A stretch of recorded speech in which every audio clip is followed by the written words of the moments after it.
बिस्मिल्लाहिर्रहमानिर्रहीम। अस्सलाम वालेकुम। इनसाइट्स विद उबैद भट्टी में आपको खुशामदीद। पहले तो मैं माज़रत चाहूँगा कि कुछ दिन के लिए मैं ज़ाती मसरूफियात की वजह से वीडियोस नहीं बना सका। फैसलाबाद में जो इंडस्ट्रियल सिटी गवर्नमेंट की तरफ से बनाई गई है, जहाँ पे इस वक्त फुल फ्लेज कह लें कैपेसिटी के अंदर काम हो रहा है कि ताकि पाकिस्तानी मईशत जो है उसका फ़ायदा हो सके, वहाँ पे किस कदर बेहतरीन इन्वेस्टमेंट आई है, किस तरह से वहाँ पे यूनिट काम कर रहे हैं, उसके लिए मैंने आपके लिए बहुत सारी वीडियोस शूट की हैं और मैं बतदरीज वो वीडियोस आपके लिए अब लगाता रहूँगा। वो एडिटिंग हो रही है। और उसके अलावा एक दोस्त की शादी थी, बहुत करीबी और प्यारा दोस्त था, तो उस वजह से उसकी शादी में शिरकत बहुत ज़रूरी थी, तो आउट ऑफ सिटी होने की वजह से मैं वीडियोस नहीं बना सका। और इसके हवाले से मैंने कम्युनिटी पे एक पोस्ट भी लगाई थी। तो बहुत शुक्रिया आप लोगों का कि आप मेरा इंतज़ार कर रहे थे कि अब जो मुल्क के अंदर चल रहा है इसके हवाले से वीडियोस जो हैं वो मैं बाकायदा तौर पे बनाता रहूँ। मुझे इससे बहुत मोटिवेशन मिली है।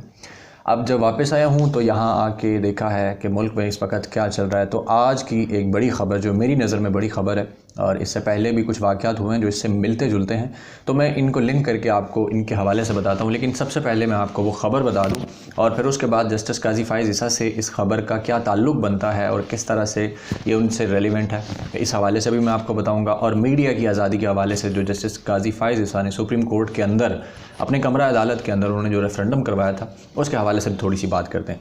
अच्छा, ख़बर ये है कि इस्लामाबाद हाई कोर्ट पर धावा बोला है वकला ने, और उसकी वजह ये थी कि ज़िला कचहरी जो है वहाँ एफेड कचहरी जिसको कहते हैं, वहाँ 7 मुल्का एक फ़ुटबॉल ग्राउंड है जहाँ पे गैर कानूनी तौर पर वकला ने अपने चैम्बर्स तामीर किए हुए थे, और उसको गुज़श्ता रात हुकूमत और इंतज़ामिया ने ऑपरेशन करते हुए उनको मसमार कर दिया, वहाँ से गिरा दिया। क्योंकि पूरे मुल्क के अंदर इस वक्त जो कब्ज़ा हुआ है सरकारी जगहों पर ख़ास तौर पर, और जो प्राइवेट जगहों पर उनको गिराया जा रहा है, वागुज़ार करवाया जा रहा है।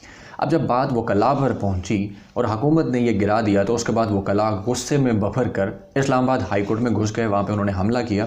चीफ जस्टिस जो इस्लामाबाद हाई कोर्ट हैं, जस्टिस अतर मिनल्ला, उनके चैम्बर में घुस के तोड़फोड़ की है, उनकी खिड़कियाँ तोड़ दी। उसके अलावा चीफ जस्टिस जो हैं उनको हरासा भी किया है। एक्सप्रेस न्यूज़ ने इस पर ख़बर लगाई है। मैं मिनोन आपके सामने वैसे रख देता हूँ ताकि बहुत सारे लोग फिर कहते हैं जी ख़बर के अंदर आपने कोई हेर फेर किया है। आप इसको वेबसाइट पर जाकर भी पढ़ सकते हैं। इस खबर के मुताबिक जस्टिस अतर मिनल्ला अपने चैम्बर में मैसूर होकर वकला ने चीफ जस्टिस से बदतमीज़ी भी की, और इस्लामाबाद इंतज़ामिया जो है उसने गैर कानूनी करार देकर इनको गिराया गया था, और पुलिस भी उनके साथ थी। तो गुस्से में आए ये जो वकला थे, चीफ जस्टिस ब्लॉक के अंदर जाके घुस गए, खिड़कियों के शीशे तोड़ दिए। चीफ जस्टिस हाई कोर्ट अतर मिनल्ला इस्लामाबाद इंतज़ामिया और CDA के खिलाफ शदीद नारेबाजी की, जिसके नतीजे में जस्टिस अतर मिनल्ला अपने चैम्बर में मैसूर हो गए। वकला ने सहाफ़ियों से भी बदतमीज़ी का मुजाहरा किया और वीडियो बनाने पर भी लड़ पड़े। ये बड़ा इंपॉर्टेंट पॉइंट है, इसको ज़हन में रखिएगा। अच्छा, उसके बाद वकला की बड़ी तादाद ने चीफ जस्टिस अतर मिनल्ला के चैम्बर और सेशन जज ताहिर महमूद के दफ्तर में दाखिल होकर अंदर भी तोड़फोड़ की। वकला ने चीफ जस्टिस के मरकज़ी दरवाजे पर लातों की बरसात कर दी। सूरत हाल पर काबू पाने के लिए पुलिस की भारी नफरी को तलब कर लिया गया है। जस्टिस मोहसन अख्तर कियानी ने वकला को बार रूम में बैठकर बातचीत की पेशकश करते हुए कहा कि बैठ कर बात नहीं करेंगे तो मसला हल नहीं होगा। चीफ जस्टिस के चैम्बर से साथियों को निकालें ताकि बात हो सके। अगर वकला को लगता है कि उनसे ज़्यादती हुई है तो बैठ कर हमें बताएं। वकला ने मुतालबा किया कि जो बात होगी ओपन होगी, सबके सामने होगी। शदीद नाखुशगवार सूरत हाल के नतीजे में इस्लामाबाद हाई कोर्ट की तमाम अदालतों ने काम बंद कर दिया, दाखिली दरवाजे बंद कर दिए गए और वकला और साइलिन को दाखिले से रोक दिया गया। वकला के मुतालबे पर जजेस ने हंगामा आराई करने वाले तमाम गिरफ्तार वकला को रिहा करने का हुक्म दिया। पुलिस ने हुक्म की तामील करते हुए तमाम गिरफ्तार वकला को फिलफौर रिहा कर दिया। चीफ जस्टिस ऑफ पाकिस्तान ने एहतजाजी वकला को बुलाया तो उन्होंने वहाँ जाने से भी इनकार कर दिया। वकील रहनुमाओं ने जजेस की गुजारिशात तस्लीम करने से इनकार करते हुए कहा कि हमारे खिलाफ बेशक दहशतगर्दी की दफ़ात के तहत पर्चे दर्ज करें, अगर हमारे मुतालबात न माने तो सुप्रीम कोर्ट ऑफ पाकिस्तान को भी बंद कर देंगे। जब तक चैम्बर्स तामीर नहीं होंगे तब तक डिस्ट्रिक्ट और हाई कोर्ट्स नहीं खुलने देंगे। वकला ने मुतालबात किए कि ज़िले इंतज़ामिया की जानिब से गिराए गए चैम्बर्स को दोबारा तामीर किया जाए, फ़ी चैम्बर 5 लाख रुपए हर्जाना भी अदा करें। DC इस्लामाबाद मुतलका SP और सेशन जज को इस्लामाबाद से ट्रांसफ़र किया जाए।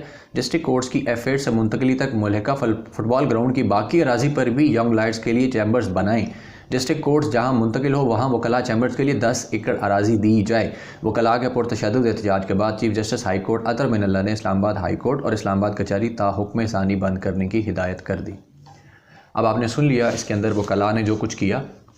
Chief justice Islamabad high court के साथ बदतमीज़ी की, तोड़ फोड़ की, एक तरह से हमला किया और साथ धमकी ये दी कि जिस ग्राउंड फुटबॉल ग्राउंड जो है जिस पर हमने गैर कानूनी कब्ज़ा किया हुआ है वहाँ पे दोबारा चैम्बर्स तमीर करवा के दे हुकूमत इंतज़ामिया, और 5 लाख रुपए फ़ी चैम्बर जो है उसका हर्जाना भी दे, और जो यंग लॉयर्स हैं, नए लॉयर्स, उनके लिए भी जनाब तामीर करके दे।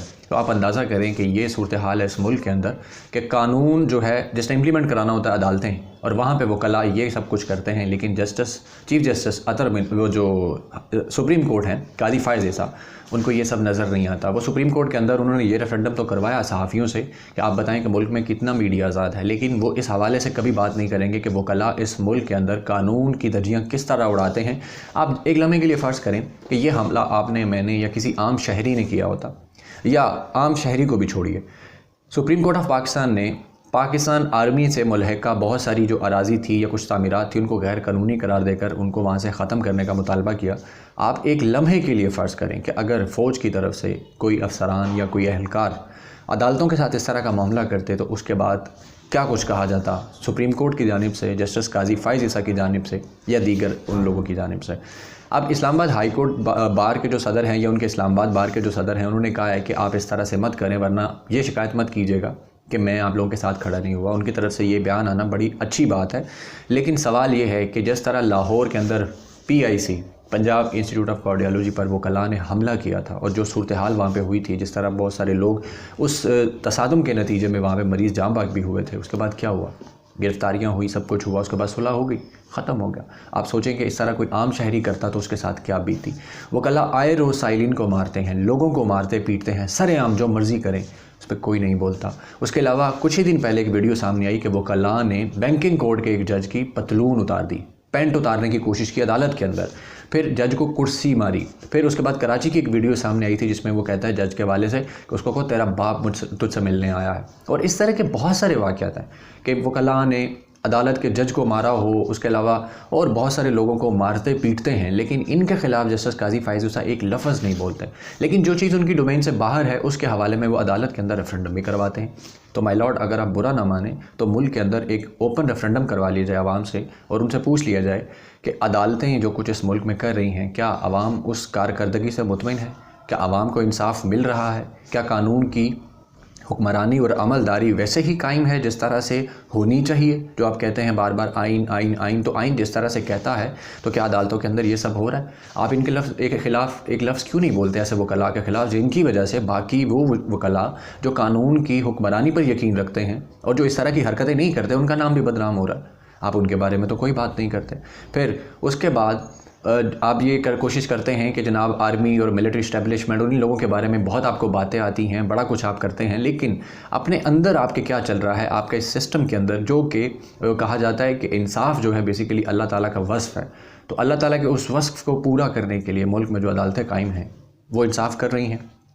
आप किसी भी से पूछ लें, गली मोहल्ले में खड़े किसी बंदे से या उन सहाफ़ियों से ही पूछ लेते कि हाँ जी आप बताएं, रेफरेंडम इस बात पे भी होना चाहिए था ना, कि आप बताएं कि क्या सूरत हाल चल रही। तो रही बात मीडिया की आज़ादी की, तो पाकिस्तान में जितना मीडिया आज़ाद है, मैं इस बात को तस्लीम करता हूँ कि मीडिया पाकिस्तान में जितना आज़ाद है पूरी दुनिया में शायद ना हो, कि जिस पे दिल करे कीचड़ उछालो, कोई पूछने वाला नहीं, कोई आपको सू नहीं कर सकता, कोई आपको चैलेंज नहीं करेगा। गलत खबर हो गई जी, सॉरी जी गलत हो गई, पहली बात तो मानता ही नहीं है ना। हज़ारों खबरें गलत होती हैं इनकी, रोज़ाना गलत खबरें आती हैं, लेकिन उसके बावजूद शर्म नहीं आती। उल्टा पैमरा कोई एक्शन ले तो उसके ख़िलाफ़ हाई कोर्ट जो है वो इनको स्टे दे देती। तो और कैसी मीडिया आज़ादी चाहिए। उन चीज़ों के बारे में इस मुल्क में बातें होती हैं, इदारों पर इल्ज़ामात लगाए जाते हैं, हमले किए जाते हैं, लेकिन उसके हवाले से आपको नज़र नहीं आता कि मीडिया आज़ादी है। ज़रा इन मीडिया वालों को इजाज़त दीजिए ना, अदालत और अदालतों के जो जजेज़ हैं उनके हवाले से बात करें, उनके कंडक्ट के हवाले से बात करें, तो उस पर तो फौरी जनाब तौहीन अदालत लग जाएगी। मैं भी इसीलिए कोशिश यही कर रहा हूँ कि आप कि माय लॉर्ड आपके गज़ब से बच सकूँ, कि मेरे मुंह से कोई ऐसी बात ना निकल जाए कि आपकी इज़्ज़त और शान में कोई फ़र्क आए और उसके बाद मुझे बुलाया जाए कि जनाब आपने इस तरह की बात क्यों की। उसके बाद हम बात कर लेते हैं कि मुल्क में जो बार कौंसल्स हैं जिसमें ये वकला होते हैं, इनका प्रेशर कितना है आप लोगों पर। इनके ख़िलाफ़ तो आप कभी भी नहीं बोलते, कोई गैर कानूनी काम होता है ये सारे उसके साथ खड़े हो जाते हैं, उस पर तो नहीं आप बोलते। जैसे बार कौंसल का सबसे पहली बात तो ये कि नवाज शरीफ के हक़ में खड़ी रही हैं सारी बार कौंसल, उसके बाद PDM के साथ खड़ी हो गई। अभी रिसेंटली जिस तरह से ब्रॉडशीट के ऊपर कमीशन बनाया गया, तो उसके ऊपर पाकिस्तान बार कौंसल ने मजम्मत के लिए अपना लेटर जारी कर दिया कि जनाब जस्टिस अजमत सईद शेख बड़े मुतनाज़ा हैं, इनको ना लगाया जाए, ब्रॉडशीट का हिस्सा थे। हालांकि ये सब झूठ है, लेकिन उनके हक़ में उन्होंने फौरी जारी कर दी। PIC के ऊपर हमला हुआ, बताइए ज़रा कौन सी बार कौंसल थी, किसने इसकी मजम्मत की थी, किसने मुतालबा किया था कि इन वकला जो हैं इनको सज़ा मिलनी चाहिए। कोई नहीं उसे बताएगा। ना ही आपने इस पे कोई बात की थी। हालांकि होना तो ये चाहिए था कि सख्ती करें, ज़रा पता लगे आवाम को भी कि जनाब कानून सिर्फ आम शहरी के लिए नहीं है या उनके लिए नहीं है जिनके साथ आपकी मुखालफत है, जो आपने अपने दिल के अंदर मुखालफत एक बना ली है, या ख़ास सियासतदानों के हवाले से जो आपने एक माइंड सेट बना लिया है, ज़रा इनके बारे में भी बात कीजिए। फिर उसके बाद अभी जो ओपन बैलेट के हवाले से बात हुई सेनेट इलेक्शन के अंदर, उसके ऊपर पाकिस्तान बार कौंसिल ने फौरी जनाब अपना एक एलामिया जारी कर दिया कि ये गैर कानूनी है, गैर आइनी है। आप अंदाज़ा करें इन लोगों की सूरत हाल का। और फिर उसके बाद अब बात करते हैं काजी फ़ाइज़ ईसा के हवाले से। काजी फ़ाइज़ ईसा इट्सेल्फ क्या है और इन्होंने ये जो काम किया, जिस तरह उन्होंने मीडिया के ऊपर रेफरेंडम करवाया, तो अपने अदालती हवालों से रेफरेंडम क्यों नहीं करवाते, और इनका अपना एक माइंड सेट क्या है। अच्छा, काजी फ़ाइज़ ईसा मेमो गेट कमीशन के सरबराह थे और ये उस वक्त आया जब पीपल्स पार्टी की हुकूमत थी और नवाज़ शरीफ काला कोट पहनकर सुप्रीम कोर्ट गए थे और काजी फ़ाइज़ ईसा सरबराह थे। और फैसला क्या आया था आप सबको पता है, हुसैन हक़ानी को गद्दार करार दिया गया और उस वक्त पीपल्स पार्टी के खिलाफ जो कुछ हुआ। उसके बाद 2016 में कोयटा सिविल अस्पताल पर हमला हुआ था, उसकी इंक्वायरी कमीशन बना था। उसका जो फैसला आया था उसमें टोटल जो चार्जशीट किया गया था वो किया गया था चौधरी निसार अली खान को, जो कि प्रो मिलिट्री समझे जाते हैं। और सारे इल्ज़ाम जैसे काजी फ़ाइज़ ईसा ने अपनी रिपोर्ट में उनके ऊपर लगाए। नवाज़ शरीफ की हुकूमत थी, उसको कुछ भी नहीं कहा था और किसी भी हुकूमत को कुछ नहीं कहा था। फिर उसके बाद 2019 में जो फैसला आया फैज़ाबाद धरने के हवाले से, उसके बारे में जो कुछ लिखा उसके में आपने ये नहीं बताया कि वो धरना जो था पंजाब हुकूमत ने उसको बैक किया था, शहबाज शरीफ की हुकूमत थी, राना सनाउल्लाह, इन लोगों ने वो गेम की थी कि किस तरह का उस चीज़ को अपने हक़ में इस्तेमाल कर सकें। 2018 में साकिब निसार साहब ने जब अस्पतालों की वेस्ट मैनेजमेंट का जो सुमोटो लिया हुआ था, उसके हवाले से जब आपको हटाया गया उस बेंच से अंदर से, जिस तरह आपने रिमार्क्स दिए थे उस बेंच के ख़िलाफ़, पानामा केस का जो बेंच था उसके ख़िलाफ़ अपने आप सुनवाई कर रहे थे केस की, उसके दौरान जो फैसले दिए आपने, रिमार्क्स दिए थे, उसके हवाले तो मतलब कोई बात नहीं करेगा, कोई कुछ नहीं कहेगा कि आपका रुझान क्या है, आपकी टेंडेंसी क्या है। लेकिन आवाम को तो बहुत कुछ नज़र आता है। फिर उसके बाद हुदैबिया केस जब सुप्रीम कोर्ट ने कहा कि इसको रीओपन किया जाए, नैब को कहा कि अब से दोबारा ओपन करवाएं, तो आपके सामने जब केस आया आपने खुद पाबंदी लगाई कि मीडिया इस पर बात भी नहीं करेगा, तबसरा भी नहीं करेगा, कवरेज भी नहीं करेगा। कौन सी मीडिया आज़ादी की बात करते हैं माय लॉर्ड, इस तरह से चीज़ें नहीं होती। आपने एक तो केस ना खोलने दिया, फिर उस पर बात करने से भी रोक दिया, तो फिर ये डुअल स्टैंडर्ड हुए ना माय लॉर्ड, कि आप एक तरफ ये कह रहे हैं कि मीडिया आज़ाद नहीं है और वो शायद आप इस तरफ से कह रहे हैं कि वो जो सियासतदान के अलावा जो फौजी मिलिट्री क़यादत है उसके ऊपर कीचड़ उछालने से इसको रोका जाता है इसलिए। हालांकि इस PDM के जो सारा एक टाइम गुजरा अभी, जितने भी 4, 5, 6 महीने थे, जितना कीचड़ फौजियों पर उछाला गया, फ़ौज की क़यादत पर उछाला गया, इस्टेब्लिशमेंट पर उछाला गया, शायद किसी पे ना उछाला गया। और फजलुर रहमान साहब हामिद मीर साहब के शो में बैठ के जिस तरह उन्होंने पाक आर्मी के शहदा के हवाले से बकवास की, जो बात की, उसके ऊपर आपको शायद वो नज़र नहीं आता। आपको वो सब कुछ नज़र नहीं आएगा जो रोज़ाना की बुनियाद पर फेक न्यूज़ चलती है, सब कुछ होता है, लेकिन पता नहीं कौन सी मीडिया की आज़ादी है जिसकी आप बात करते हैं। लेकिन खुद ही आपने इस मीडिया की आज़ादी का गला भी घोंट दिया।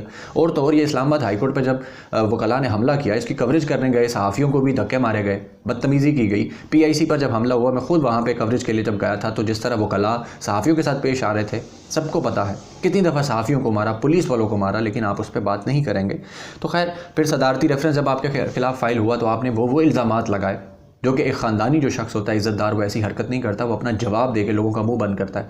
आपने हुकूमत पे इल्ज़ामात लगाए, आपने उल्टा इस्टेब्लिशमेंट पे इल्ज़ामात लगाए कि इन्होंने मेरी जसूसियाँ की, इनके भी असासे चेक करो, फ़लाँ के भी असासे चेक करो। ये तो तरीका नहीं होता कि जिस पर इल्ज़ाम लगे वो कहे जी फ़लाने को भी खोल लाओ, उसका भी करो, इसका भी करो। इस तरह तो नहीं होता माय लॉर्ड।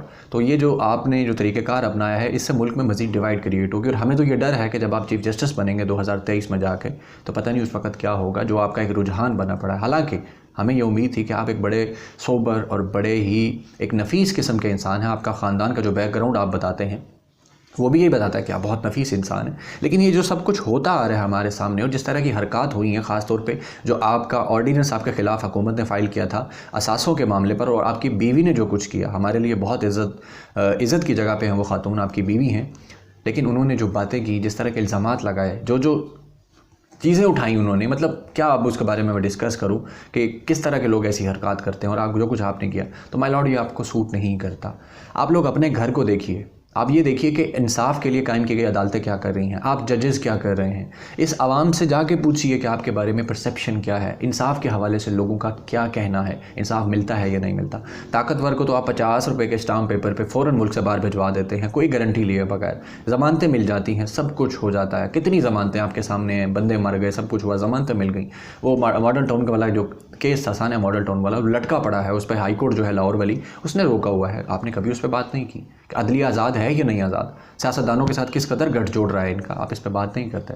लेकिन आप उस डोमेन में ज़रूर घुसेंगे जो कि आपकी अपनी नहीं है। हालांकि आपने कहा था कि आप सू मोटोज़ के ख़िलाफ़ है, सू मोटो नहीं लेंगे, लेकिन तहरीक इंसाफ की जब से हुकूमत आई दो जो सू मोटो हुआ तो आप खुद ले चुके हैं तहरीक इंसाफ के ख़िलाफ़। कि एक तो ये MPs को जो फ़ंड दिए गए इसके ऊपर, और एक से पहले जब इंसाफ लायर्स फाउंडेशन उनकी जो तकरीब हो रही थी उसमें वज़ीर-ए-आज़म गए तो उस पर भी आपने नोटिस ले लिया। हालांकि नवाज शरीफ ने भी इस तरह शिरकत की थी जो PMLN का विंग था उसमें, लेकिन आपने उस पर बात नहीं की थी। तो माय लॉर्ड, ये चीज़ें बहुत ज़्यादा कन्फ्यूजन क्रिएट करती हैं, बहुत से सवाल जन्म देती हैं। तो बेहतर होगा कि आप अपना जो है अदालतों का मामला और जो इंसाफ का मामला है उस तरफ देखिए, उसको दुरुस्त कीजिए। यकीन कीजिए सारी कौम आपके पीछे खड़ी होगी। अगर आप ये एक काम कर जाएँ कि इस मुल्क में इंसाफ के निज़ाम को ठीक कर जाएँ तो ये सारी कौम आपको दुआएँ देगी, बल्कि आप इन सब के लिए मोहसन के दर्जे पर फायज़ हो जाएंगे, बजाय ये कि ये कौम आपके ख़िलाफ़ कोई बात करे या इस तरह से करे। इस चीज़ों को आपको देखना चाहिए। नाज़रीन, अब तक के लिए इतना ही। अपना बहुत सारा ख्याल रखिएगा और इस चैनल का भी। अल्लाह हाफ़िज़।